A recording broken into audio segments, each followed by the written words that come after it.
Sejam bem-vindos ao Bem Temperado Podcast, onde cada entrevista tem pitadas de muita curiosidade e diversão.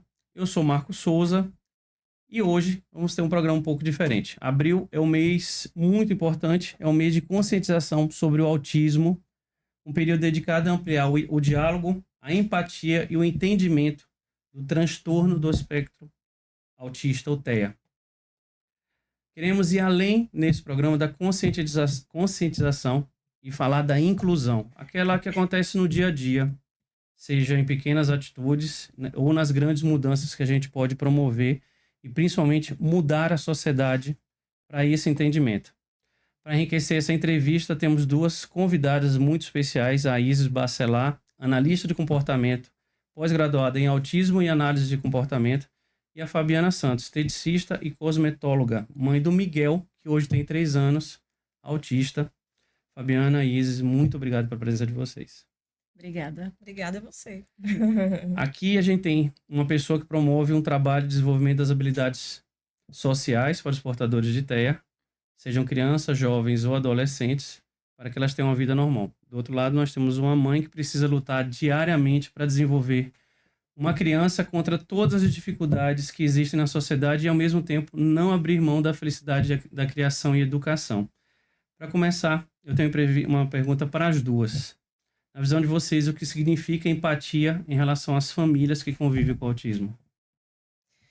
Então, eu acredito que toda mãe de autista espera que a sociedade tenha essa empatia, né? E nem sempre a gente consegue receber essa empatia do próximo. Mas com a conscientização que vem tendo sobre o autismo, né? Agora o tema é muito falado. Eu acho que isso tem melhorado. Eu encontro pessoas na rua, famílias que têm sim empatia com Miguel e outras crianças autistas que eu vejo, né? Algumas situações. Eu acho que essa questão da empatia, a sociedade tem melhorado. Tem mais empatia, né? Eu acredito que a empatia, como a Fabiana falou, né? Enfim, é essencial para o desenvolvimento, né, da gente quanto sociedade, né? E empatia para as famílias não é só o respeitar o diagnóstico do outro, mas dar possibilidades ao outro de desenvolver de forma, enfim, né, respeitosa, né?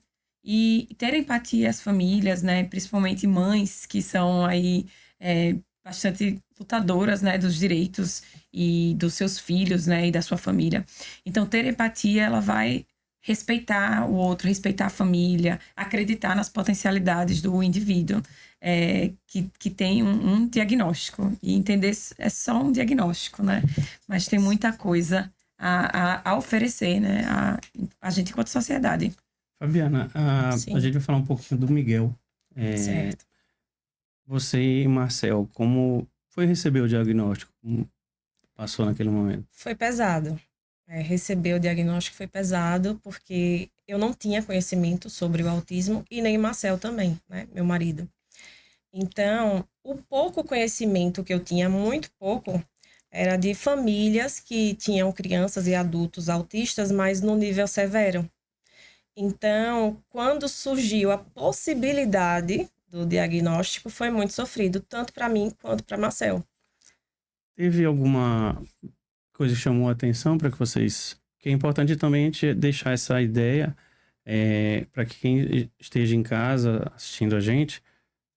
Opa, isso aqui pode me chamar a atenção. Teve Sim, alguma coisa especial? Um estado de alerta, né? Sim, teve várias características que ele apresentou desde os 5 meses de idade. A gente já observava algumas características, por exemplo. Aos 5 meses de idade, ele, para mim, do nada, né? Mas para o autista sempre tem um porquê dele estar fazendo aquela estereotipia, sempre tem um porquê dele estar tendo aquele comportamento, entende? Mas a gente que está do outro lado, no meu caso, eu não entendia o porquê ele estava fazendo aquilo, né? Exemplo, do nada ele colocava a mãozinha na cabeça e batia várias vezes, com 5 meses de idade. E aí começou a nos chamar a atenção, né? Porque não é um comportamento comum. Uma criança tá o tempo todo batendo na cabeça.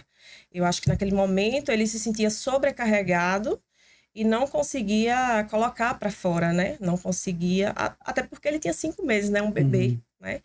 Então, foi uma das primeiras características que a gente começou a notar uma diferença. O comportamento, a gente imagina muito quando fala autista, o nível máximo, que é o nível 3, né? Que chama. Isso mesmo. Mas no caso da sua área, são pequenos gestos, o comportamento vai de gestos como também atitudes, né?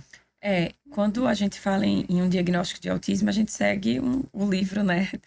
Dos livros de diagnóstico, é o DSM, hoje o DSM-5.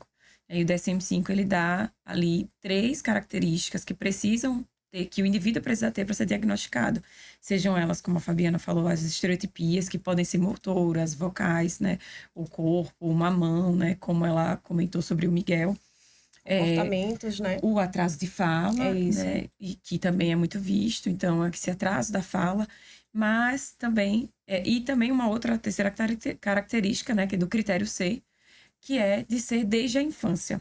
Só que é um pouco sutil, às vezes, essas características, né?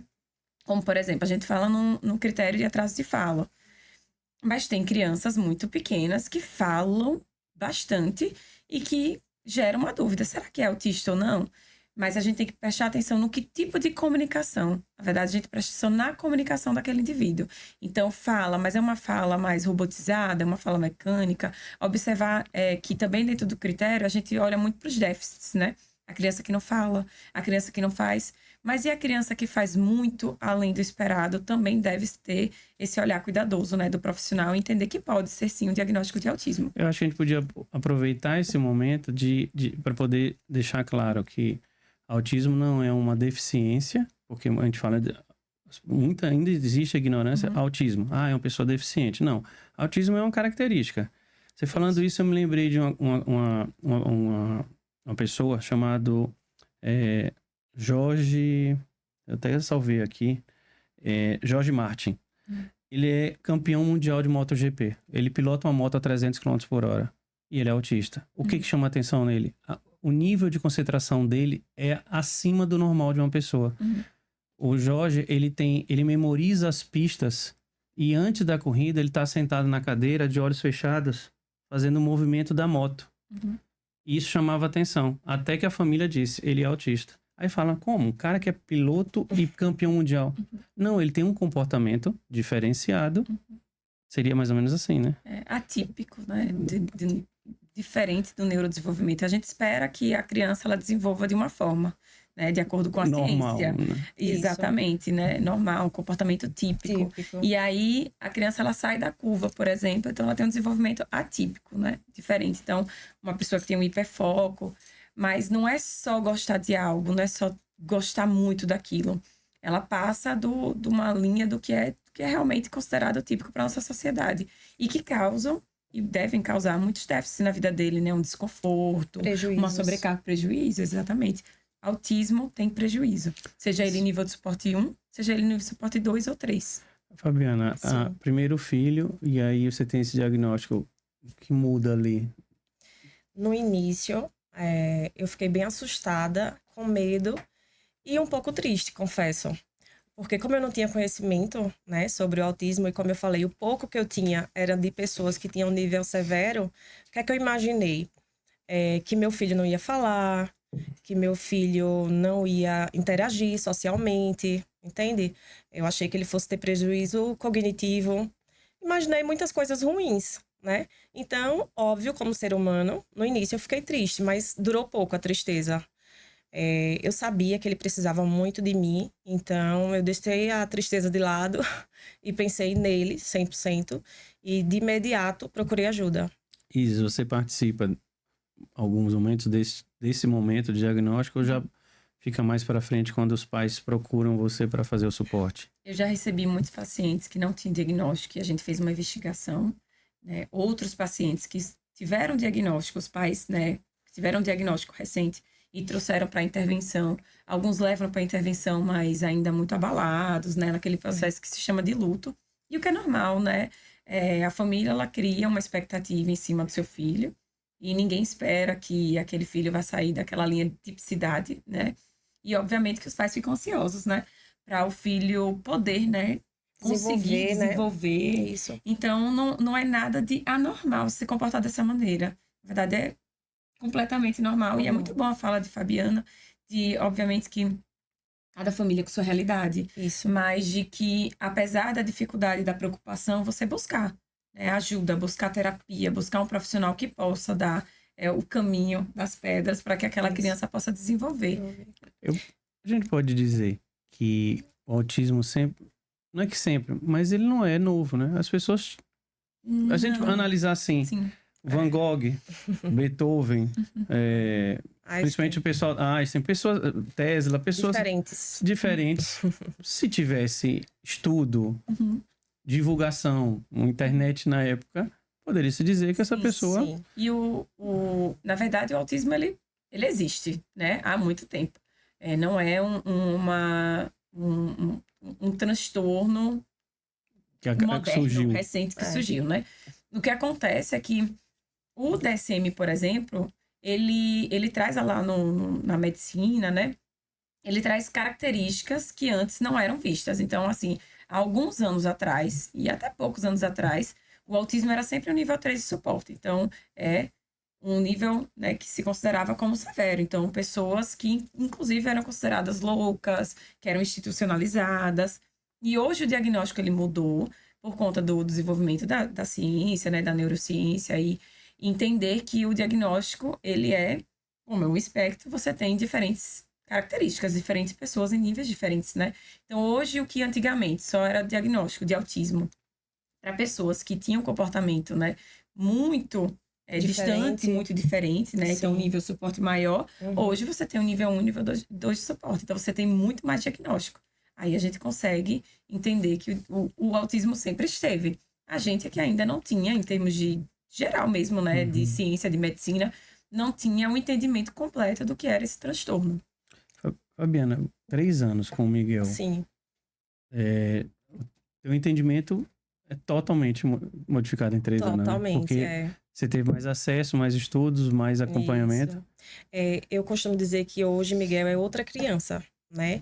E assim, hoje eu me sinto muito feliz e realizada. E, enfim, muito feliz mesmo, porque assim, o que Miguel era para o que Miguel é incrível. É a evolução. A evolução dele é linda demais. Essa evolução passa exatamente, então, pela a análise comportamental e suporte. Eu queria entender um pouco, que quando chegou o seu nome pra gente, eu fui procurar o que é analista comportamental.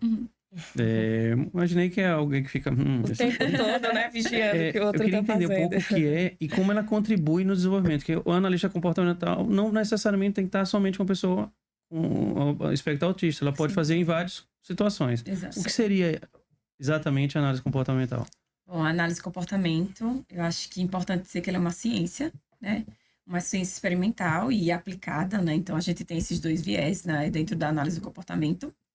Então, a gente tem pessoas que trabalham na análise de comportamento de forma experimental, em laboratório, com testes, e a gente que trabalha nela aplicada, né? A gente pega a ciência e aplica em indivíduos, né? Sejam eles com transtorno do espectro autista ou outros transtornos ou em diferentes situações, né? O analista do comportamento, ele tá, sim, para analisar o comportamento daquele indivíduo, e aí eu vou falar aqui de criança e adolescente, e a partir daí construir um planejamento para que alguns comportamentos que sejam prejudiciais àquela criança, né? Que comportamentos que causam um déficit, né? Um prejuízo, né? No seu dia a dia. Exato. Ele seja, a gente possa dar ele uma outra possibilidade, né? De viver. Então, o analista de comportamento, ele analisa, ele precisa ter esse olhar analítico, né? Então, é muito estudo, para que a gente possa intervir de maneira eficaz, eficiente e ética em um determinado comportamento que traz prejuízo. Então, uma criança que tem comportamentos autolesivos, né? De se bater, por exemplo, ou heterolesivos de bater em outros, a gente entende o porquê que isso está acontecendo, né? A Fabiana falou perfeitamente. Tudo tem um motivo. Às vezes a gente olha assim, é do nada, não existe. Para análise do comportamento, existe uma função daquele comportamento. Então, a gente faz essa análise e, a partir dessa análise, a gente intervém de uma maneira, né, ética e eficaz para a vida daquele indivíduo. A família faz parte também desse trabalho? Deve fazer parte, Ela né? está dentro do contexto. Tem que preparar tá dentro do contexto. A pessoa E a família, né? Exato. A gente tem as intervenções feitas dentro da clínica, intervenções feitas no ambiente natural da criança, que é em casa, na escola, na rua. Então, onde ela viver é onde a gente intervém. Mas é importante que a família ela esteja presente para que ela possa seguir com o que é planejado pela equipe terapêutica. Tô errado em falar. Eu vou pensar que eu tô falando certo. É uma pessoa normal. A Sim. gente tem que tratar normal, conviver com ela normal. Tem pessoas que são reativas, ditas normais, são reativas explosivas. Se irritou com uma coisa no trabalho, quebra tudo, ou xinga, ou faz qualquer coisa. Nesse caso, Miguel, uma criança normal. Claro. Na fase de uma criança normal, fica em casa, vai crescendo, chega a hora, agora vai ter que ir para a creche ou para a escola. Escolinha. Essa transição do Miguel para o mundo exterior, vamos dizer assim, que agora ele passa a ter contato. Porque antes, criança, a gente tem a família, um passeio, agora ele vai para um mundo exterior. Vai agora viver um mundo adulto criança, né? Vai saber o que é a escola. Vai ter uma rotina diferente, né? Isso. Como foi para vocês e o Miguel nessa fase? Para Miguel foi bem difícil, mas pra gente foi tranquilo. Ainda mais para mim, porque Marcel, ele é um pouco mais... como é que eu posso dizer? Um pouco mais preocupado, entendeu? Protetor. Super protetor. Até ele admite isso, que bom, né? E pra mim foi mais tranquilo. Eu coloquei ele no berçário com 5 meses para voltar a trabalhar, né? Então, eu já tinha passado por esse processo de transição, né? De tirar ele de casa e levar para o mundo, né? Nos primeiros dias foi bem dolorido, chorei um pouquinho, porque dá aquela saudade, aquele aperto no peito de você saber que ninguém vai cuidar como a mãe. E não vai mesmo, é natural, né? Então, sofri uns 2 dias, mas depois fui me acostumando, fui vendo que ele ficava bem, entendeu? E ele, assim, sofreu um pouco no berçário, mas depois se acostumou. Depois eu retirei do berçário, e aí com 1 ano e 3 meses, eu coloquei ele na escolinha. Aí foi a mesma coisa. No início, sofre aquele processo de adaptação, né? A criança chora, não quer ficar, mas com mais ou menos 30 dias ele estava totalmente adaptado à escola. Uma escola que é preparada também, né? Sim. Essas alterações de comportamento são previsíveis? Sim. E de altos e baixos, né? Nessa fase? Quando a gente fala de diagnóstico, a gente tá ali esperando uma criança que ela é mais rígida, né? Tem um comportamento mais inflexível, né? Que a gente chama de flexibilidade comportamental, né? Ser inflexível comportamentalmente. Então, é esperado que crianças chorem quando se afastam da mãe, é super esperado. O que é que a gente vê no autismo?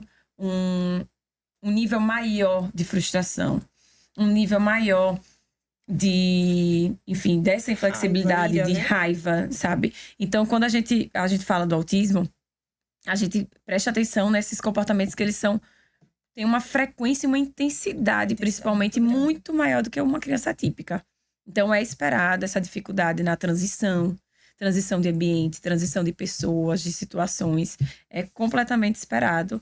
E quando você tem, né, intervenções ali que a gente já entende como deve ser feito, a gente pode prever, né, dar uma previsibilidade um pouquinho para Nessa fase aí, não sei se você teve, mas o seu trabalho também é dar o auxílio, no caso, a criança e a família. Exato. Nessa fase, né? Olha, os comportamentos podem ser esses, e aí a gente tem um plano A, plano B, plano C. Isso. Sim.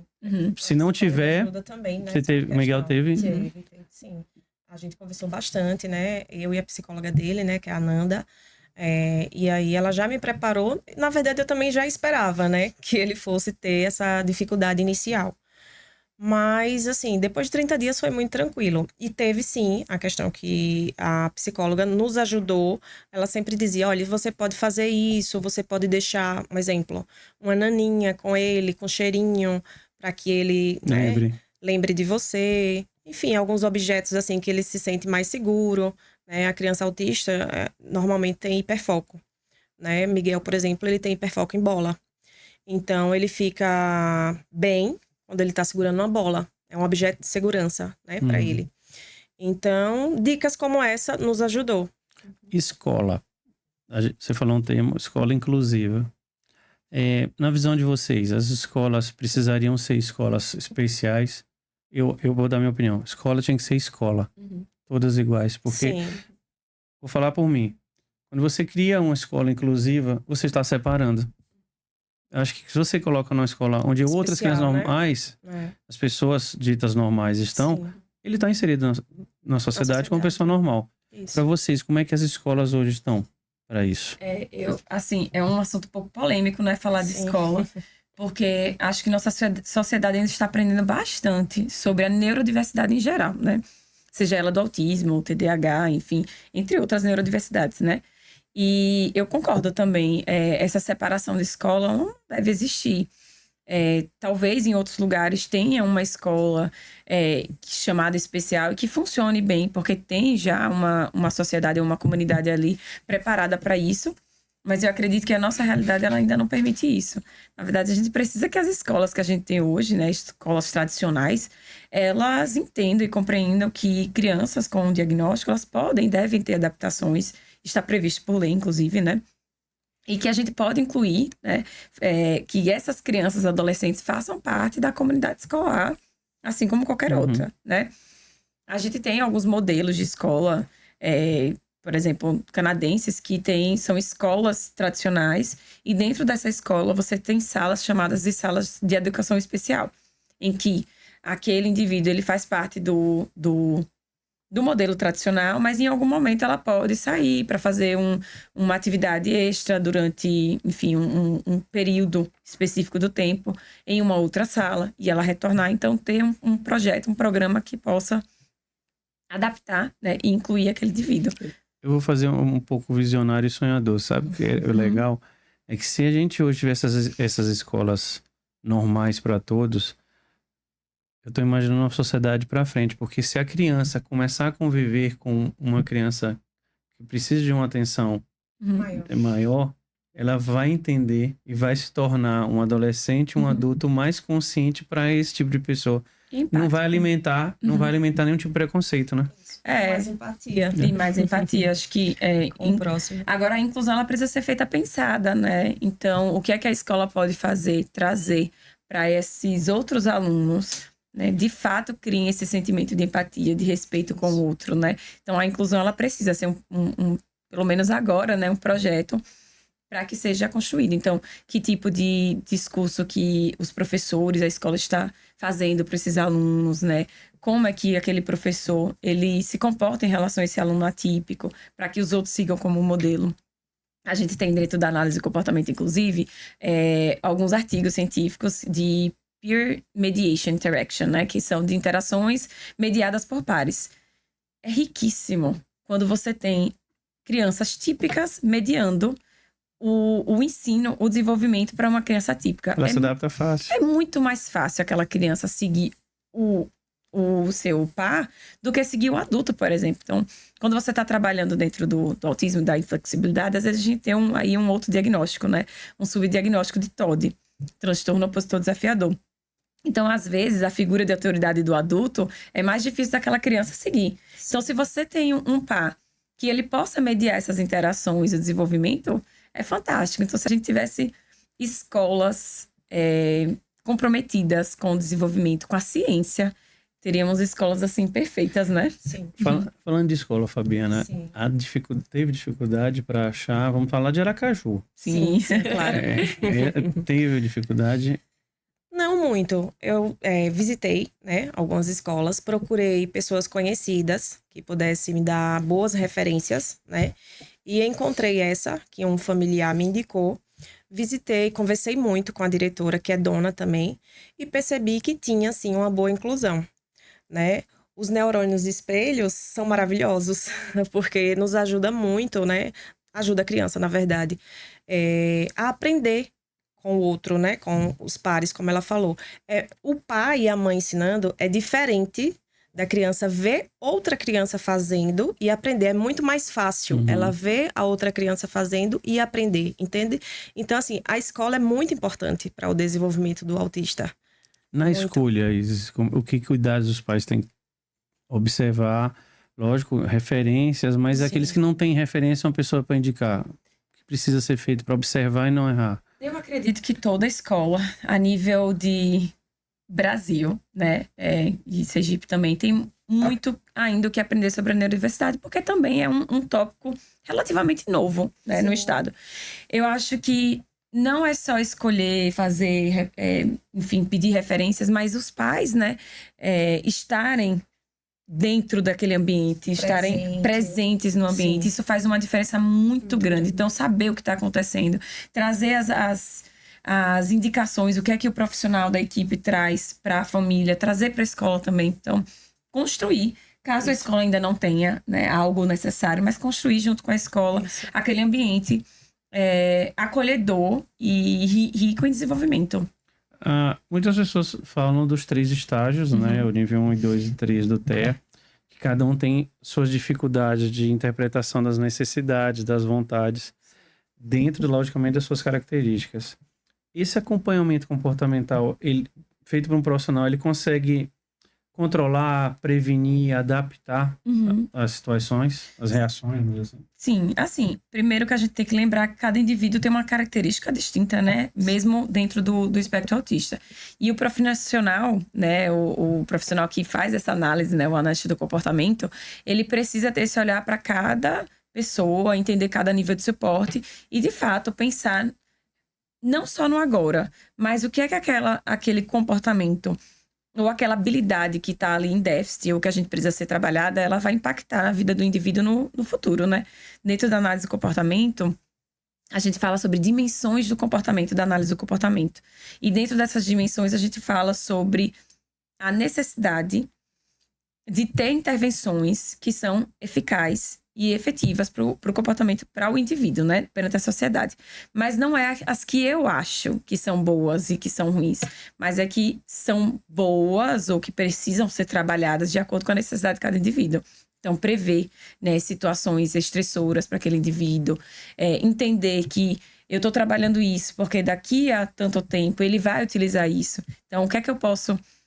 Se a gente for pensar a nível de adolescente, a gente está falando de habilidades sociais. Então, o que é que ele vai precisar na adolescência? Então, o que é que eu vou trabalhar hoje com ele aos 3, aos 4 anos, né? Então, é toda uma construção do que é necessário, o que é importante para aquele indivíduo estar bem dentro da sociedade, né? Sem modificá-lo, né? Ele vai continuar sendo autista, ninguém vai deixar O intuito da análise do comportamento não é deixar o outro ser autista, não é curar, porque não existe cura, mas é dar a ele ferramentas e possibilidades para viver. Aí você falou uma coisa interessante, e aí eu puxava para uma mãe de uma criança que já tem 3 anos. Então vamos falar de 3 fases, vamos ter 3 blocos. Sim. Eu tô com 50 blocos. Mas o Miguel, ele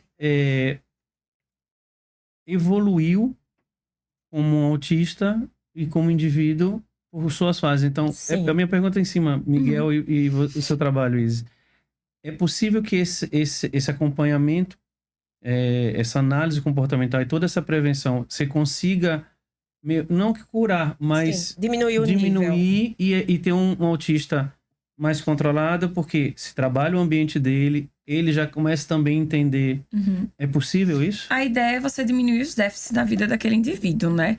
Não é, obviamente, nem curar, nem tornar ele normal ou típico, né? Porque...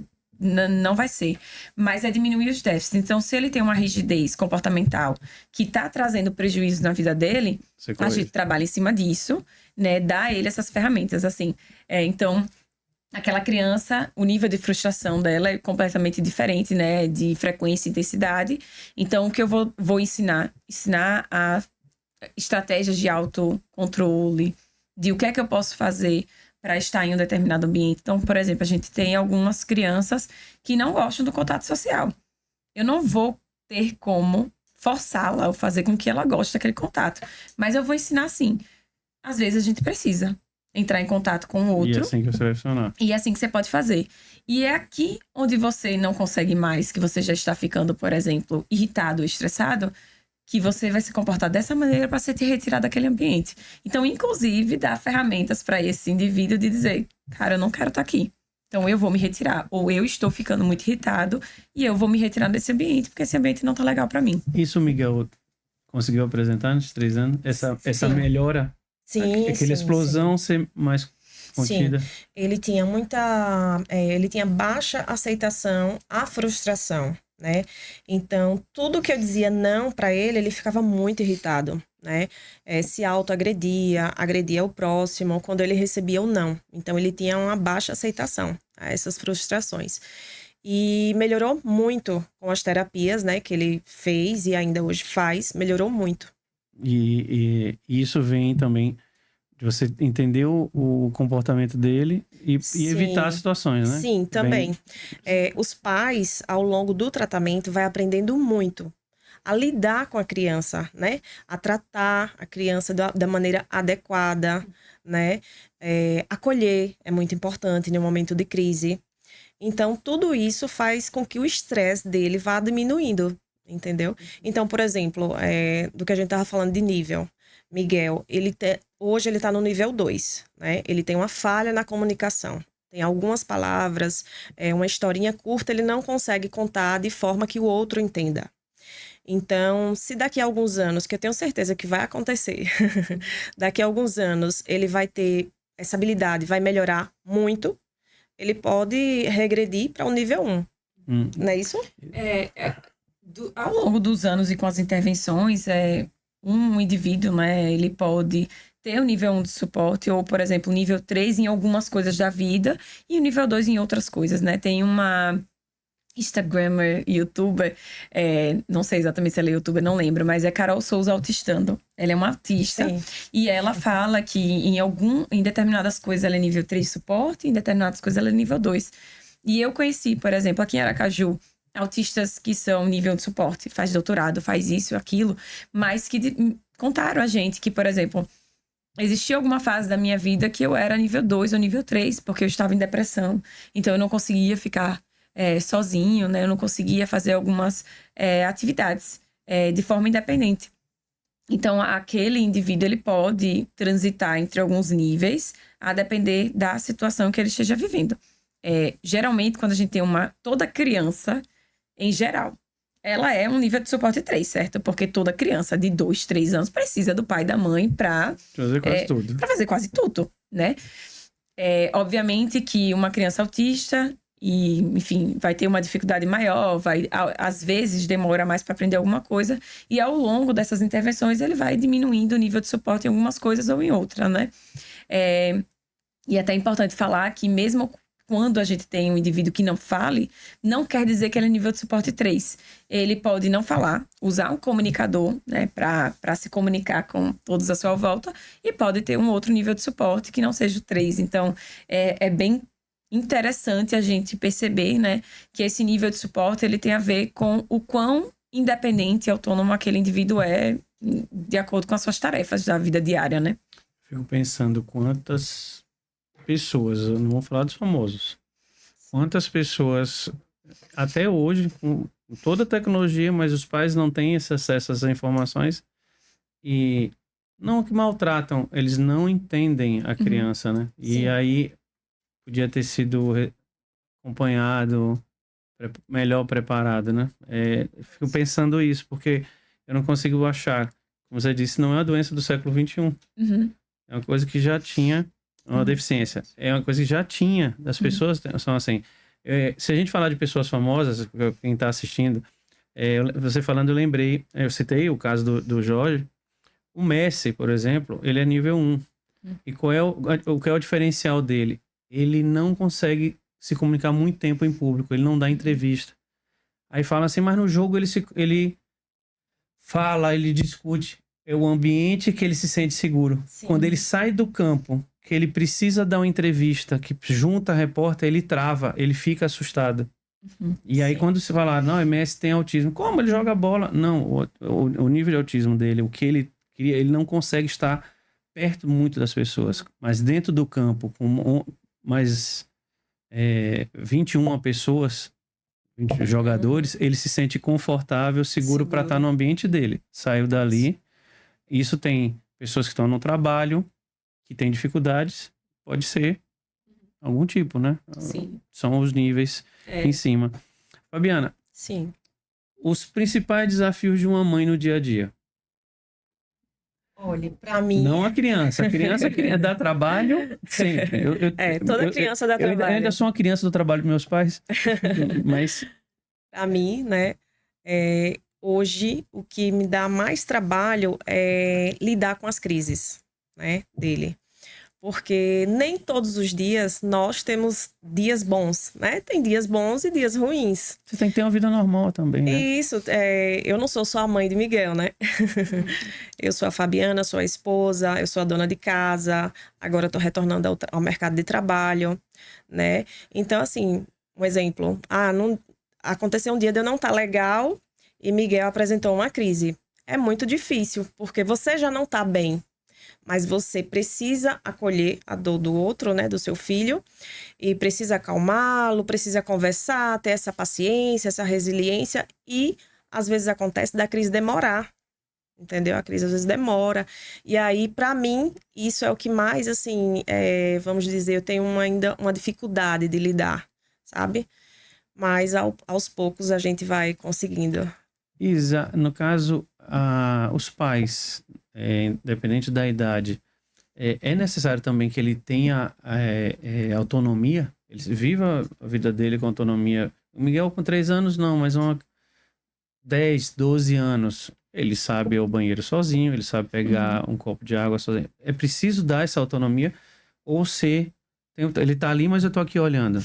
Tem que fazer isso? Eu acho que pai e mãe vai estar o tempo todo olhando, né? A vida inteira, porque, né? Como pra você gente sempre falou, é um bebê, né? Sempre. Eu tenho 34 anos e capaz já minha mãe tá me procurando. Já chegou em casa. É bem isso Então, mesmo. eu acho que é esperado, né? Sim. Mas é importante. Então, como profissional, quando a gente planeja uma intervenção pensando na autonomia e independência do indivíduo, de querer que o indivíduo trabalhe, querer que o indivíduo possa fazer suas atividades, né, funcionais da vida diária sozinho, né? Então, se a gente tem um indivíduo que é nível de suporte 2 e 3, mas que ele possa ter autonomia, né, das habilidades básicas. Normal. Exato. E assim, é tão assim, a gente tem que dar dignidade ao indivíduo. Isso. De poder ir ao banheiro sozinho, se limpar, tomar banho. Trabalhar. É prazeroso ver isso, né? Um hobby, né? O Miguel já tem vontades para assim, ele quer comer, ele quer a hora de brincar. Você dá esse momento para ele? Sim. Hoje, ele se comunica muito bem, né? Se expressa muito bem. Então, todas as necessidades que ele tem, ele fala: mamãe, tô com fome, quero comer, quero papar. Mamãe, quero fazer xixi. Hoje é muito bacana, assim, essa questão da comunicação. Ele sabe se comunicar bem.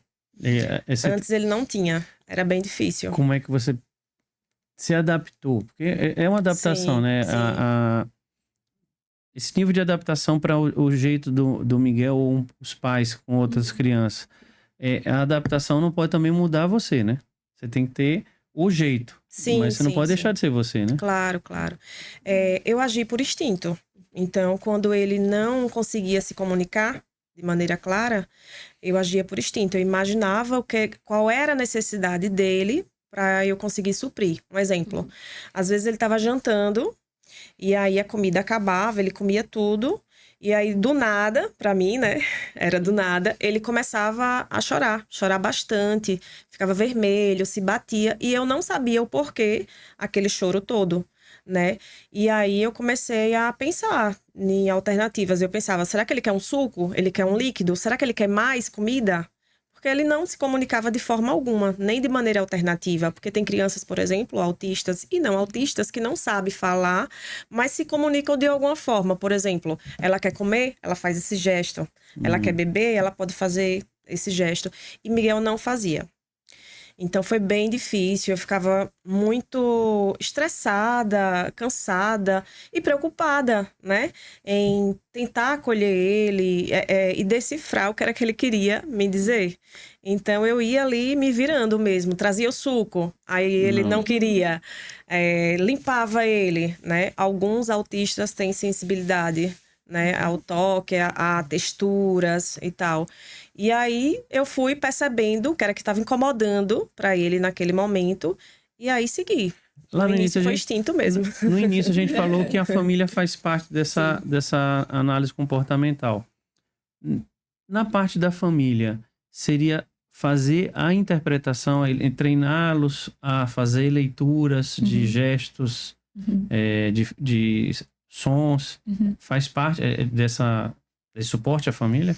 É importante, né, fazer um treinamento parental, mostrar aos pais como eles podem se comportar, mas eu acho que a Fabiana trouxe perfeitamente que né, a gente nem sempre tá num dia bom, né? Sim, Então, mas a gente pensa assim, quanto mais ferramenta a gente der às famílias, mais ela vai ter de, pera, eu sei que eu agora eu vou tentar fazer dessa forma, sabe? Mas ao mesmo tempo ser empático com a família, com a mãe, com o pai, que estão ali o tempo todo com aquela criança, né? Isso. E às vezes é difícil tomar uma decisão ou conseguir pensar tão estrategicamente rápido, né? Mas é importante, porque quanto mais ferramenta, quanto mais conhecimento a gente dá à família, mais ela vai conseguir contornar determinadas situações. E aí a gente vai fazer protocolos de intervenção comportamental.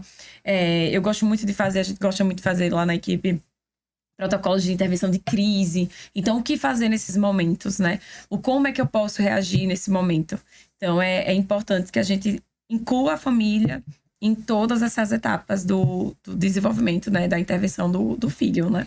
No caso ali, no indivíduo, você está trabalhando com ele, é possível você levar ele que se ele não conseguir se comunicar desse jeito, você pode também fazer dessa forma. É assim que funciona? Com certeza, assim, a comunicação não verbal ela é muito importante, né, para todos os seres humanos, né?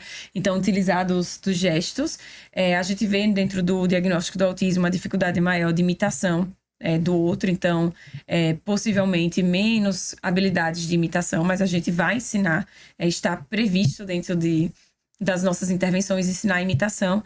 E aí a gente vai ter que puxar um pouco da sardinha para as fonoaudiólogas, dos comunicadores, né? Da Sim. comunicação alternativa, que pode ser usado um tablet, por exemplo, um iPad, para se comunicar por meio de pictogramas. E aí, com esses pictogramas que vão formando frases, desde frases mais simples, e aí até um nível de frases mais complexas. Você falou uma coisa que eu não sei se vocês já viram, né? Rodou muito na internet um pai que tem uma tatuagem de símbolos. Sim. Então, ele se adaptou a fazer a comunicação do filho. Então, ele pacientemente, ele coloca o braço e ele vai aponta o que ele quer. Isso. O Miguel teve... em que momento você tinha uma preocupação que ele não falasse, por exemplo? Sim, tinha. Mas não vão para fala, especificamente. Falar uma palavra. Mas ele sempre se soltou sons, ele... Sim, até o 1 ano e 3 meses dele, ele atingiu o esperado na fala, né? Ele falava, porém, algumas palavras. E um exemplo, ele falava, aí 2 meses depois ele deixava de falar aquela palavra. Acontece essa regressão no autismo. Então, ele aprendia novas palavras, daqui a pouco ele não falava mais. Isso também me chamava atenção, foi uma das características que me chamou a atenção e eu sempre conversava com a pediatra dele. Doutora, olha, antes ele falava mamãe, agora ele não tá falando mais. Não é normal, é diferente. Então eu sempre tive esse olhar mais atento para isso. Tanto eu quanto o pai também. A prestar atenção nesses detalhes, porque a gente já estava em estado de alerta desde os 5 meses, né? Quando a gente percebeu algumas características. Então tudo que nos chamava atenção... A gente conversava com a pediatra até que ela nos encaminhou para neuropediatra. Vocês fazem estímulos a ele? No caso, assim, se ele deixou de falar, vocês voltam... O tempo inteiro. Então, é muito bom isso, né? De você estar estimulando, porque desenvolve, né? É uma fisioterapia, vamos dizer assim, contínua. Né? Exato. Comportamento, de tudo. Até porque a terapia na clínica, né? São 50 minutos... Entendeu? O dia tem 24 horas, né? Então, as terapias, muitas vezes, são rápidas. Aí vai depender de cada caso, né? Da necessidade de cada criança, de cada adolescente. Então, é isso. Como as terapias são rápidas, normalmente, os pais têm que aprender a lidar com aquela criança e a estimular aquela criança em casa. Senão, o desenvolvimento vai ser muito mais lento ou acontece, às vezes, de até nem... resolver, a depender da criança e dos pais, né? Os pais têm um papel fundamental no desenvolvimento dos filhos. É um conjunto. Precisa ter o profissional qualificado, precisa ter os pais conscientes, né? A escola inclusiva.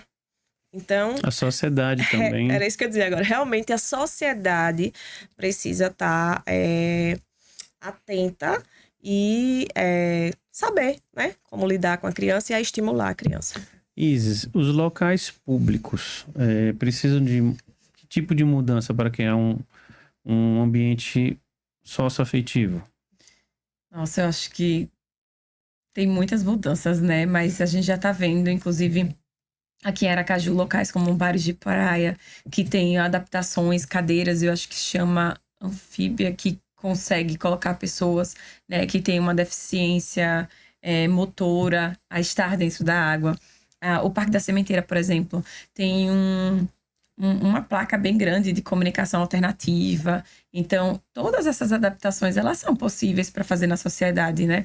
Então, ambientes que sejam mais acolhedores, fones de ouvido para pessoas que têm uma acessibilidade auditiva, né? Ou enfim, né?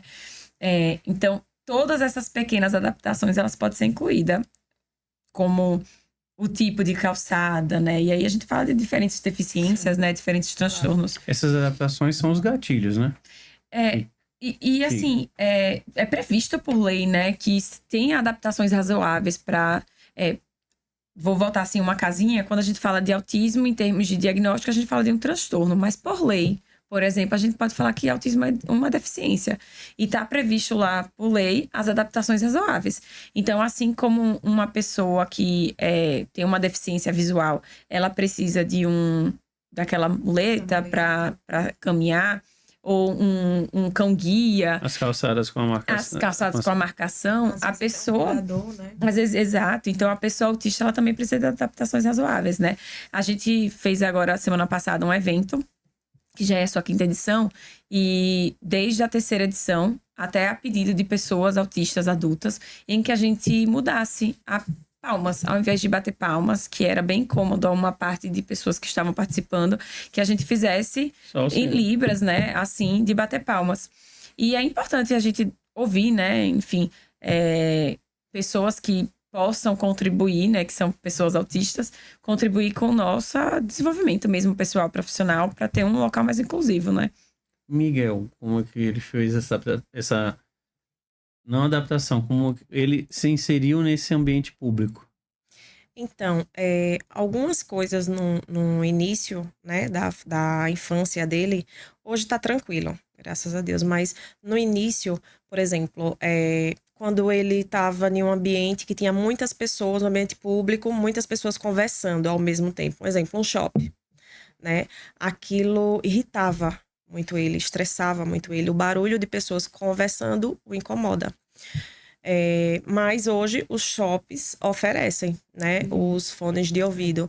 Então, eu acho que está tendo boas mudanças, melhorias da parte pública, mas, como ela falou, ainda tem algumas coisas que precisa ainda melhorar.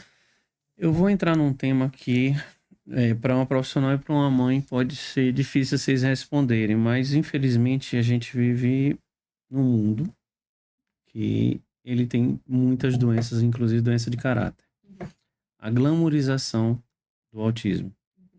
Tem gente que usa isso como uma forma de se chamar a atenção para ela, ou se colocar ela como uma pessoa que a gente precisa, poxa, que sofrimento ela vai ter ali cuidando. Às vezes, não é que a gente tem que ter orgulho, eu acho que, eu corrigindo assim, não vou dizer que você, Fabiana, tem orgulho de ser uma mãe que tem um filho autista, mas você é uma mãe consciente do seu papel como mãe autista para Sim. outras pessoas. Mas parece, infelizmente, eu não sei se eu estou lendo errado, mas é o que eu vejo. Algumas pessoas têm essa coisa tão baixa de glamorizar isso. Sim. Uma espécie de romantização. Que é Cara, bonito, né? O autismo. Eu já ouvi muito isso, sabe, né? Miguel teve 5 meses, né? Sim, apresentou. Vou dizer a vocês, eu escutei de uma pessoa com 1 mês, ela dizer, não, meu filho é autista. 1 mês. Eu não... Mas, e depois não tinha. Mas eu perguntei, mas você já levou? Não, eu tenho certeza. E você sai falando pra todo mundo? Você já levou pra fazer um diagnóstico? Não. Mas eu tenho certeza. E você fica para que as pessoas olhassem pra ela. Sim, sim. E depois não era. Existe sim, né? Acontece esse tipo de situação. E existe também a romantização das pessoas que não têm conhecimento sobre o assunto, né? Um exemplo, eu já ouvi comentários do tipo, Ah, eu amo autista, eu queria que meu filho fosse autista. Já ouvi. E aí, se você quiser, você tem que ter paciência e tentar passar um pouquinho do que você sabe para o outro, né? Mas já ouvi bastante coisas assim, Você vai pro teu consultório torcendo pra você dar o diagnóstico, né? Acontece, né? Eu acho que, obviamente, a gente não generaliza, mas Sim. tem, de fato, muitas pessoas que, por algum motivo, acham e sentem a necessidade de que filhos e a própria pessoa, ela tem um diagnóstico que vai dar benefícios, né? Mas como a gente vem falando desde o início, o diagnóstico, ele causa prejuízos, né? Então, não existe uma pessoa autista, seja ela de nível de suporte 1 ou 3, que não tenha prejuízos, né? Eu gosto, me interessa seguir muitas pessoas, jovens, adultos, autistas na internet, e eles levantam muito essa fala, assim, da romantização. Ter orgulho de si, gostar de si, entender que você é tão bom como qualquer outra pessoa, não quer dizer que você minimize os prejuízos, né? E uma mãe que diz que tem orgulho do seu filho, que ama seu filho, também não está romantizando, né? Então a gente convive com várias mães, muitas mães ativistas que dizem assim: eu amo o meu filho, obviamente tenho orgulho do meu filho, mas não é fácil. Então não é uma romantização, elas lutam bastante, brigam por seus direitos, estão aí na justiça contra plano de saúde. Ao né? que deve é. O que deve é. Mas, Exato. infelizmente, por outro lado, eu vou fazer a minha crítica pessoal. Existem, como eu disse, a doença do caráter de o adulto usar para um benefício próprio. Sim, sim, também. Ter vaga especial, preferência para entrar em Sim. lugares, Sim. usam como Sim. porta de abertura para o benefício do adulto, né? Sim, infelizmente, existe, sim, né? Eu acho que esse desvio de caráter, né? A gente vai ver aí em muitas pessoas na sociedade. Mas, por exemplo, no caso do diagnóstico precoce. O diagnóstico precoce, hoje a gente já tem estudos que mostram que bebês, a gente pode ter, né, um diagnóstico de 5 meses, 6 meses. Mas é preciso ter muito cuidado, né, com esse diagnóstico. Então, eu sigo, por exemplo, uma mãe na internet que é cientista, ela é analista do comportamento e ela já tem uma família neurodiversa. Então, quando ela ficou grávida do seu terceiro filho, ela não podia se preparar para... talvez ele seja ou não autista, se eu tenho 2 crianças autistas dentro de casa. Então, a probabilidade desse terceiro filho ser autista era muito grande. Então, ela começou a estimulação precoce com ele, bebezinho. Mas porque ela já tem um ambiente que é muito favorável ao diagnóstico, né? Mas sem romantização, sem dizer que é fácil. Uma mãe muito dedicada aos seus filhos e, enfim, ao desenvolvimento e fez o que tinha que ser feito. Mas, assim, é realmente importante mostrar a realidade. Exato, né? e deixar claro que existe prejuízos dentro do diagnóstico. Fabiana, o que você como mãe e o Marcel como pai tiveram de conquistas em prol do Miguel? Os direitos que as leis no Brasil dão direcionam para ele, que vocês conquistaram e que as pessoas aproveitar, os pais de crianças ou adolescentes com espectro, até adulto, têm direito por lei. O que vocês conseguiram para o Miguel? Nós conseguimos cartão para vaga especial de estacionamento, né? É importante. Porque no momento de crise, por exemplo, para você sair um exemplo, você sai do shopping, Miguel está em crise. Quanto mais rápido no carro. Quanto mais rápido, melhor. Porque quanto mais tempo passa ali naquele ambiente que está gerando, possa ser que esteja gerando essa crise para ele, ele vai se estressar mais e aí vai ser mais sofrimento para ele e para quem está do lado cuidando. E benefícios também? Olha, os benefícios precisam melhorar muito, né? Porque é o seguinte, alguns benefícios que o governo oferece é muito direcionado para as famílias que vivem na extrema pobreza, entendeu? E para uma classe média ou um trabalhador que não está no nível de pobreza extrema, quase não tem benefícios. Um exemplo, me diziam assim, né? Quando eu comecei a desconfiar que Miguel era autista. Tem passagem aérea que o desconto é 80%. Não é bem assim. O desconto é 80% para o acompanhante. E se você provar que o autista precisa de um AT, um acompanhante terapêutico. Entende? Então, assim, um exemplo, o Miguel, ele pagaria o valor normal, eu teria 80%, comprovando que Miguel tem essa necessidade de ter um acompanhante ao lado dele. No caso de Miguel seria fácil, porque ele tem 3 anos, né? Mas um exemplo, um autista adulto seria mais difícil comprovar, entende? Então, pra gente, o único benefício mesmo que a gente conseguiu foi o estacionamento gratuito. Tem também a isenção de perdão. imposto, né? É verdade, isenção de imposto, lembrei também. E alguns lugares oferecem gratuidade para a criança brincar, no play e tal. Outros, um desconto. 50%, 40%, vai depender do lugar. Então, tem esse benefício também que a gente conseguiu. Ô Isa, seu trabalho se estende também a jovens e adolescentes. O que muda na análise comportamental nessa fase? Porque agora a gente tá... Não vamos fazer uma comparação. O adolescente, eu tô começando a passar por essa fase com a minha, que tá com 14. A temida Tô fase. perdendo cabelo por causa disso já. O que muda nessa fase para acompanhar? Os nossos objetivos mudam bastante, né? Assim, não é muito comum ainda a gente receber tantos pacientes adolescentes, porque há 10 anos atrás, em Sergipe, você não tinha análise do comportamento como terapia. Era muito raro, tinha poucos profissionais, muitos profissionais de fora, uma escassez muito grande de profissionais de um estado. Então, quando a gente recebe um paciente, a depender do nível de suporte, da necessidade dele, vai mudar ali nossos objetivos, né? Então, hoje a gente tem, por exemplo, o grupo de habilidades sociais para autistas nível de suporte 1. Então, o foco é em desenvolver habilidades sociais de conversação, já de namoro, quando tiver mais para frente. Então, esses são os objetivos. Se a gente tem pacientes que têm um nível de suporte 2 ou 3, talvez habilidades sociais não seja nosso objetivo maior, mas pensar em habilidades manuais. Então, aprender um ofício, aprender alguma coisa. Então, é um outro viés, né? Então, talvez habilidades de autonomia e independência seja mais importante para aquele indivíduo ali autista. Adolescente. Eu não estou mais me preocupando com coisas como brincar, né?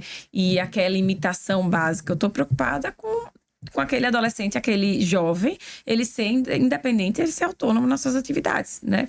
Então, a depender das habilidades que ele já tem e do nível de suporte, a gente vai direcionar para isso, mas sempre pensando no autonomia e independência. Eu vou te botar um elemento mais complicador nessa fase. Vamos lá.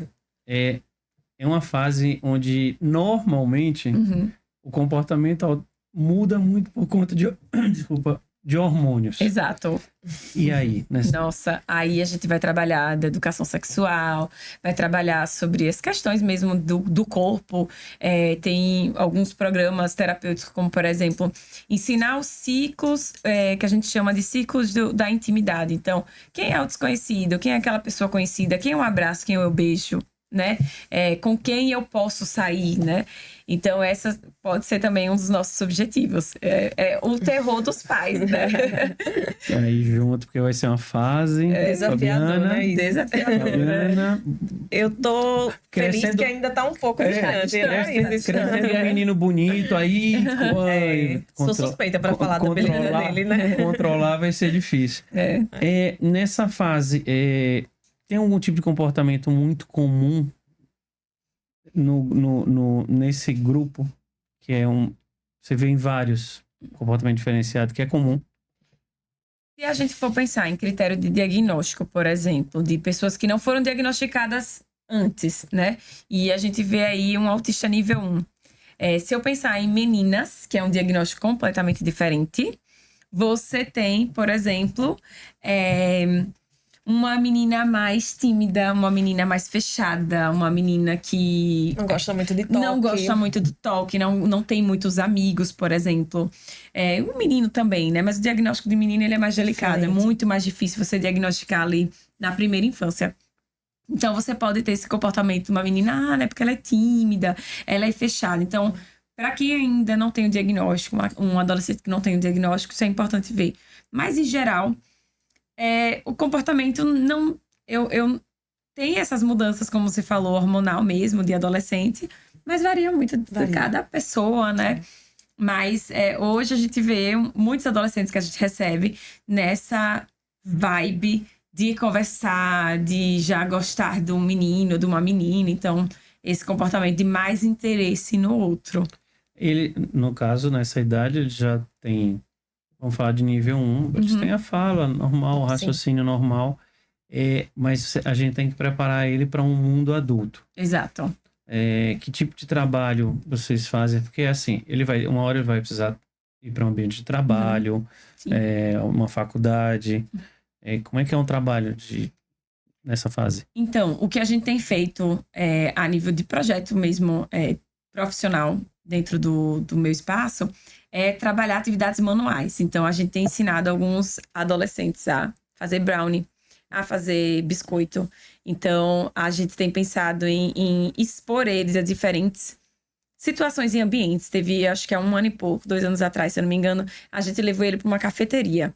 Então, eles fizeram café na cafeteria, serviram, pegaram anotações dos clientes. E aí, uma saiu dizendo ao pai que queria abrir uma cafeteria. O pai adorou, né, essa ideia. Me elogiou muito bem, né? Olha o que você me fez. Vou ter que abrir uma cafeteria agora. Pois abra. Ela achou interessante, pensou em fazer gastronomia. Tivemos essa semana um casal que trabalha com mídias, por exemplo. Eles filmaram os meninos falando de um tema bem legal. Aí teve um que falou do Minecraft. Um adolescente falou sobre a relação dele com abraços e como autistas gostam de abraços e autistas que não gostam de abraços, por exemplo. Então, a gente tem mostrado a eles como eles podem estar e frequentar qualquer ambiente que eles quiserem. Eles querem serem chefes de cozinha? Então vamos ser chefe de cozinha, vamos estudar para ser isso. Quero ser jornalista? Então vamos ser jornalista. Vamos ser professor, bora ser advogado. Então a gente está tentando mostrar a eles as possibilidades, né? E as potencialidades, exatamente, de cada um, né? Pouca gente sabe, tem um diretor de cinema, um dos primeiros, chamado Jonathan Jay, autista. Olha. E a característica dele era... Diziam que ele tinha dentro dos olhos a lente da câmera. Ele conseguia passar para a equipe de fotografia o que ele queria. Aí diziam assim, como é que ele consegue? Como se tivesse filtros. Então, aí dizem que porque ele assistia muito. Era o passatempo dele. Mas já adulto que ele foi diagnosticado. E aí souberam disso. Olha Ele só. desde cedo ele tinha descobriu-se, né? Então... Jogou.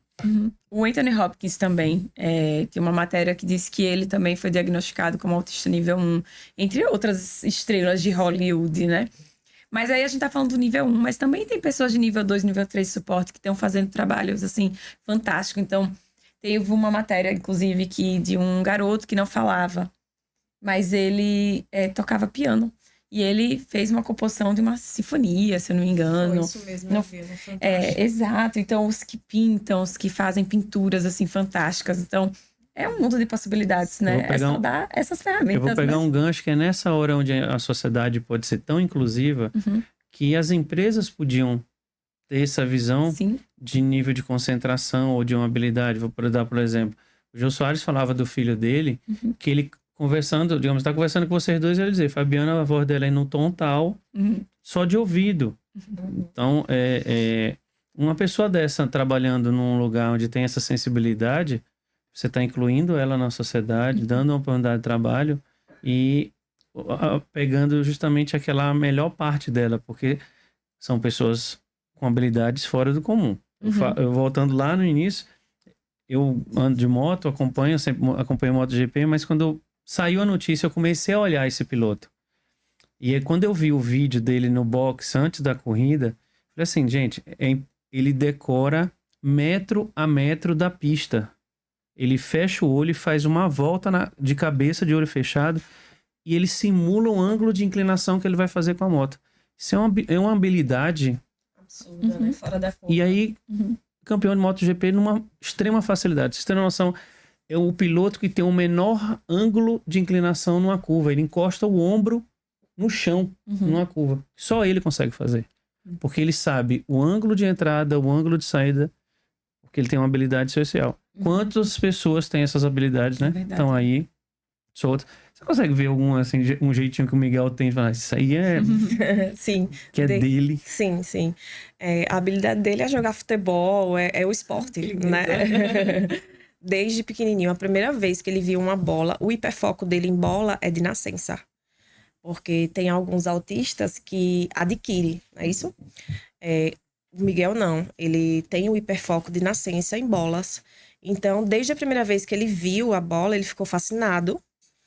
Fazia um ritual, né? Ele beijava a bola. Isso ninguém ensinou para ele. Ele beijava a bola, colocava a bola no chão e jogava.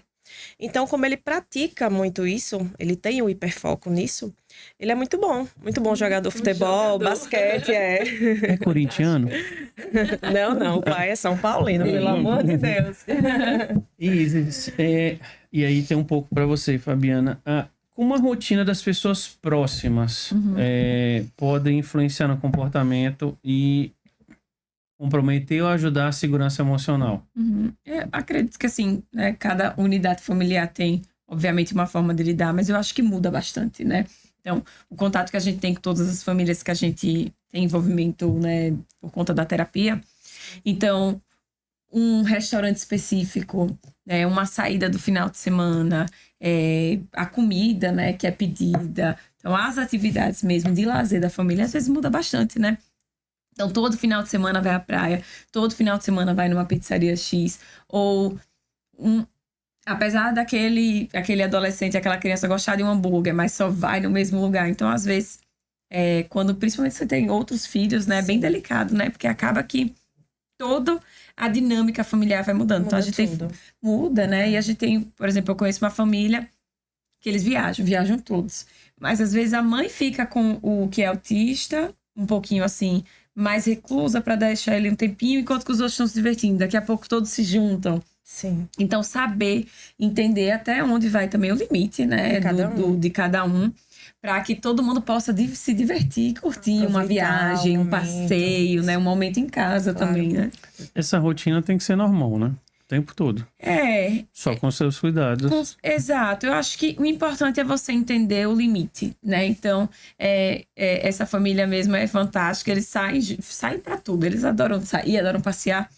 Mas às vezes acontece de o filho que é autista, ele, aqui não dá mais. Então, podem ficar aí. Eu vou mais cedo com ele para casa. Ou então as outras crianças ficam com o tio, sai com o pai e a mãe. Então, aprender também a dar o limite. E às vezes também, quando você tem outros filhos, entender, filhos, o irmão não tá bem. Então, vamos todos juntos para casa, né? Porque os irmãos têm que também desenvolver essa empatia com o filho. Eu acho que quando você tem uma família com mais de um filho, né, que um é autista e os outros não são, tem que criar uma rede dentro familiar, tem que ter um malabarismo maior ali.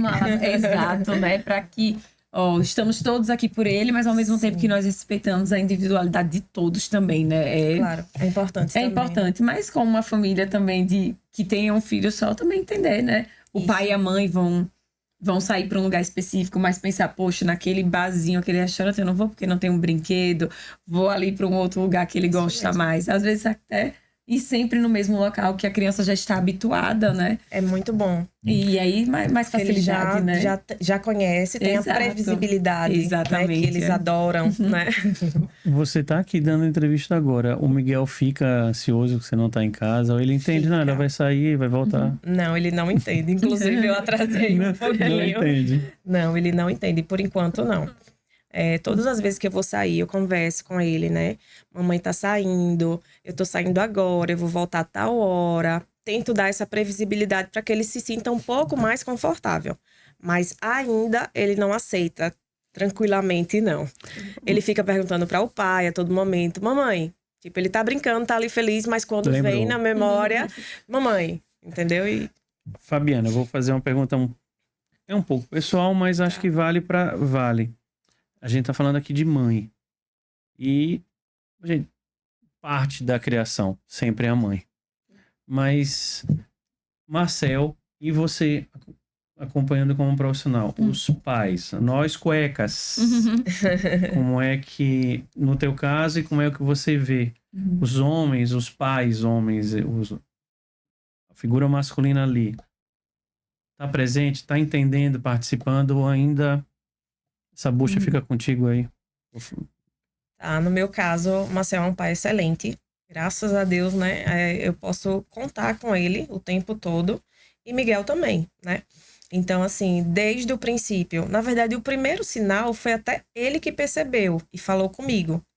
Só que assim, ele não falou, eu acho que Miguel é autista, mas ele que percebeu primeiro, então ele é muito atento também e participa o percentual que deve participar, 50%, 50%. Ele tá ali ativamente participando. Ele não consegue acompanhar as terapias como eu, porque ele precisa trabalhar, né? Ele trabalha fora, hoje a nossa única fonte de renda é Marcel, que eu precisei parar de trabalhar para poder acompanhar Miguel, né, no desenvolvimento dele. Mas, assim, ele é um pai maravilhoso, super participativo, E atuante. vocês percebem isso? Se a gente for olhar em geral, né, você tem realmente mães que se debruçam muito mais do que os pais, né? Então, tem até várias pesquisas que mostram que numa família que tem uma criança com deficiência, geralmente o pai se ausenta, né? Ou sai mesmo de cena completamente. Mas eu vejo, infelizmente, uma crescente muito grande de pais ajudando, estudando. Então, hoje a gente tem dentro da nossa equipe pais muito atuantes que mandam mensagem, perguntam, pedem reunião, por exemplo, para estarem presentes. Isso é fantástico, né? Demonstra realmente interesse, né? Demonstra interesse. Eu acredito ainda que as mães, sendo mães, debruçam assim, né, a vida mais intensa, mas eu vejo muito mais pais, né, mais atuantes nesse desenvolvimento do filho. Isso é muito bom, né? Todos, acho que né? tá tendo uma melhoria. Acredito também. A gente iniciou aqui no Bem Temperado uma série de entrevistas para falar sobre o poder público, mostrar o trabalho de um vereador, um deputado, um senador, governador e prefeito. São as nossas esferas. E ainda vai ter alguém da área do Poder Judiciário. Falando de sociedade, a gente precisa falar de poder público. Como uma mãe e como uma profissional estão vendo o poder público atuando em prol do TEA. Eu tenho visto também mais vereadores e políticos que estão em interesse. A gente só precisa ter cuidado, né? Que tipo de interesse. Né? Exato. O interesse eleitoreiro ou o interesse de sociedade. Exato, Isso. mas tem muitos profissionais que... Desculpa, não profissionais, né? Mas, bom, profissionais também, né? Exatamente, claro, da política, né? Que estão mais nessa causa, né?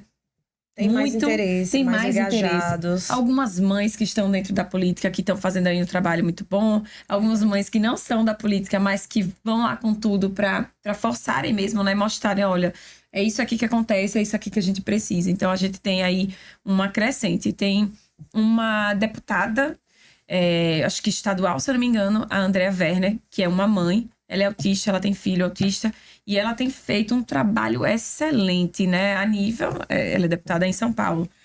Mas acredito que estamos vendo em Sergipe também uma crescente desse tema no meio político, né? Entender como política pública, né? Falar sobre autismo é política pública.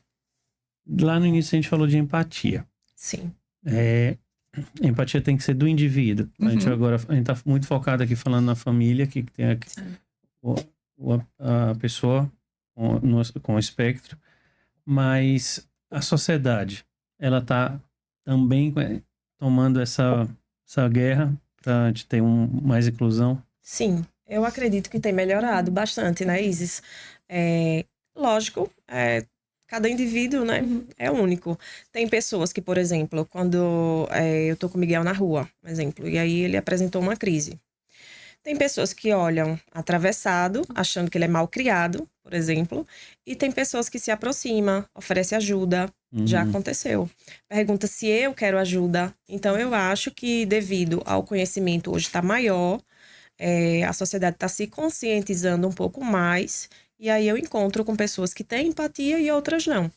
Um percentual assim eu não saberia dizer, mas que tem melhorado, né? Informação gera empatia, né? Isso. Então, quanto mais informação, quanto mais a gente fala, de qualidade, né? Que a gente entrega mesmo à sociedade, mais empatia a gente vê, né? Então, crianças mais empáticas, né? Eu converso muito com meu sobrinho sobre isso. Então, na sua sala tem um menininho assim, tem uma menininha assim. Então, seja empático, né? Se você não quiser brincar, não brinque. Tudo bem, mas seja respeitoso. Ou se ele não brinca da sua maneira, mas tente entender como ele gosta, para ver se você consegue trazer ele para sua brincadeira. Então, tentar ajudar, né? Tentar ajudar, né? Ou se não for, como eu falei assim, não for, mas ele brinca disso, eu não gosto. Mas respeite, tente trazer, né? Como é que você pode ajudar de outras maneiras? Então, eu acho que a gente tem muito mais informação. em todas as esferas, né? Desde famílias, crianças, políticos. Tem um caminho muito longo, mas acredito que estamos, né? Nesse Estamos caminho. melhorando. Fabiana, você tem algum momento marcante ou emocionante nessa trajetória de mãe? Deixa eu pensar um pouquinho. Lembrei. O Miguel, ele falava poucas palavras até 1 ano e 3 meses, né? Depois ele foi melhorando com as terapias e tal. E o momento mais marcante foi ele falar, te amo, né? Toda mãe quer ouvir isso do seu filho, né? E beijar também no rosto. Ele não me beijava, ele encostava os lábios na minha Mas não dava bochecha, estalinho. mas não dava o estalo. E eu sentia, né, essa vontade, né? Que é natural, né? Toda mãe quer ter um filho, quer abraçar, beijar, afagar. E eu ficava triste, né? Que ele não beijava, não falava, te amo. E foi muito lindo, né? Quando ele me beijou de verdade, né, na bochecha. Hoje ele beija a todo tempo. E se você tem algum, como profissional vendo teu trabalho ali? Muitos, né? Quando a gente vê uma criança que antes não conseguia, enfim, fazer amigos e hoje ela faz, ou uma criança que não se comunicava e hoje pega um comunicador e ela fala, né? Com um trabalho multi, né? Obviamente. Uma criança que não ia ao banheiro sozinha, ela consegue ir ao banheiro, né? Relatar histórias, conseguir contar a gente o que sente. Uma criança que tinha muitas crises, então situações de autolesivos e heterolesivos e que hoje não tem mais, né? Que consegue ter algumas estratégias de autorregulação. Então, tudo isso é muito prazeroso, né? E é o que faz com que a gente busque mais conhecimento, estudo, para dar uma vida digna, né? Uma qualidade de vida para o indivíduo e para a família, né? Porque o que a gente faz, ele influencia o geral, né? Não só para aquele indivíduo, mas para a família também. Meu objetivo convidando vocês duas tendo a mãe e a profissional, a gente já teve aqui uma psicóloga nisso do podcast, que a gente falou um pouco do que é o autismo infantil e o autismo do adulto. Aqui no Bem Temperado, a minha vontade foi fazer isso. Mostrar o dia a dia da mãe, que primeiro toma o baque do diagnóstico e diz, agora eu tenho que seguir a vida e agora eu vou proporcionar uma vida normal para uma criança. E encontrar profissional que se dedica a fazer esse trabalho de incluir as pessoas, como você falou agora. Ver a conquista de uma criança conseguindo tomar um banho sozinha. Você foi o meio para que ela se inserisse nisso. Acho que era meu objetivo. Aqui nessa mais de 1h15 de entrevista, era a gente trazer a leveza do que é o autismo. Não é o fim do mundo, não é uma pedra para se carregar. Vida que segue, a gente se adapta. A gente se adapta ao cadeirante, a gente se adapta ao deficiente auditivo ou visual. A gente se adapta. Na verdade, quem tem que se adaptar é a gente. Eles têm um mundo deles. A gente tem que entender isso. Acho que foi o meu objetivo aqui. Fazer essa leveza que o autismo deve ter. Para ela para a pessoa que tem. Ele está vivendo o mundo dele. Sim. E a gente tem que ter, eu acho, que é o principal. É a empatia. Porque ninguém sabe o que você vive 24 horas. Ninguém sabe o que você suporta. Não é seu filho, mas você sofre ali vendo. Acho que a empatia é a palavra-chave. E é isso que eu quis aqui nesse episódio especificamente. Mostrar a gente a empatia. Em outros episódios eu falei isso também. Principalmente quando eu falei com o André Brito aqui sobre pessoas que têm distúrbios emocionais por conta dos estresse. Empatia. Essa é a palavra que a gente tem que trabalhar a vida toda. Empatia. Até entrar na tua cabeça dura. Que empatia abre portas. É a melhor coisa. Eu sempre pergunto. Eu não fiz a abertura uma pergunta de brincadeira, mas eu não vou deixar minhas convidadas fugirem das perguntas básicas que a gente tem aqui. Fabiana tem algum prato que esse é o meu prato, por isso, porque ou ele é bom, ou porque tem uma memória afetiva, eu não abro mão dele. Você tem alguma comida assim? Tem o churrasco. Não abre mão do churrasco. Não. Isis? Pirão de galinha, para mim, é a melhor memória que eu tenho. Tanto da minha família, né? De minha mãe cozinhar aquela galinha, nossa, deliciosa, um Caseira, pirãozinho né? caseiro. Nossa, aquela galinha, né? Esqueci até o nome agora, caipira não. Capoeira. De capoeira. É diferente o sabor. É bom demais. Então, esse é o meu prato preferido. O churrasco pra você tem o quê? Meu pai fazia, né? No interior, morávamos na roça e ele fazia.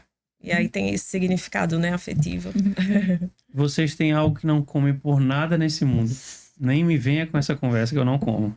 Genipapo Também não gosto de genipapo. e alecrim.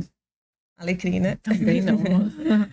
Eu acho que miúdos do boi, né? Aqueles vísceras, Uma boa também. fato, né? Tripas. Do interior e não gosto. Não, É que minha nem mãe eu. me obrigava É a que nem comer eu. quando Apesar, pequena. Acho que é isso. eu fiquei mesmo sendo traumatizada. eu mesmo sendo nordestino não sou fã de cuscuz. Como? Não, Nossa, não morro de aí é amores, pecado, não. né? É assim. Eu queria, para finalizar, a mãe Fabiana, para as mães que assistiram, que você deixasse uma mensagem nesse plano, o Sim. plano de mãe. Então, mãe e pai que assistiram essa entrevista, a gente ouviu uma mãe aqui. A vida leva. Sorridente, cuidando do Miguel. Vocês não sabem que esse menino apronta nas redes sociais que ela Você sabe posta. um pouquinho. Esse menino apronta, principalmente com as histórias quando volta da escola. É minha pipoquinha. Queria que você deixasse uma mensagem para quem assistiu. Tá, para quem assistiu ou direcionada para todo mundo, né? Para todo mundo, eu queria deixar uma mensagem de empatia, né? Sempre que você vê uma criança na rua com comportamento diferente, não julgue, né? Não pense que a criança é mal criada, que os pais não deram uma boa educação, que não é isso, né? Muitas vezes a criança está sobrecarregada, tendo um momento ali difícil e ela está tentando se adaptar àquele local, àquele mundo. Então, vamos ter mais empatia com o próximo. Isis. Bom, eu acho que eu concordo 100% com a empatia e lembrar que pessoas que têm um diagnóstico de espectro autista têm toda a também ter capacidade. A gente precisa ver essas potencialidades para que aquele indivíduo ele esteja na sociedade inserido do jeito que ele quer estar. Então, dá isso a todas as pessoas que a gente conhece, que a gente atende. É importante a gente pensar nas potencialidades do indivíduo. Entenderam, gente? Entenderam que autismo é mais uma parte do que a gente tem no dia a dia da sociedade e é só conviver normal, como qualquer outra pessoa. E sempre com esse crachá pendurado. Empatia. Queria agradecer quem acompanhou esse episódio. Agradecer aos nossos patrocinadores, Tioli, Casa da Música, sempre presentes aqui para fazer com que esse podcast funcione. Esta casa bagunçada com um pouco de organização. Ao público, vocês que assistem, não deixe de se inscrever, não deixe de comentar esse episódio. Acompanhe a gente no Spotify. Um trecho dessas entrevistas, você vai lá, escuta. Tá ali na academia, escuta um pouquinho, mas depois vem aqui pro YouTube e acompanhar. Toda quarta-feira, 20 horas, um episódio novo. E espero encontrar vocês numa próxima entrevista, como eu sempre digo, um bate-papo bem temperado. Valeu, pessoal. Obrigado.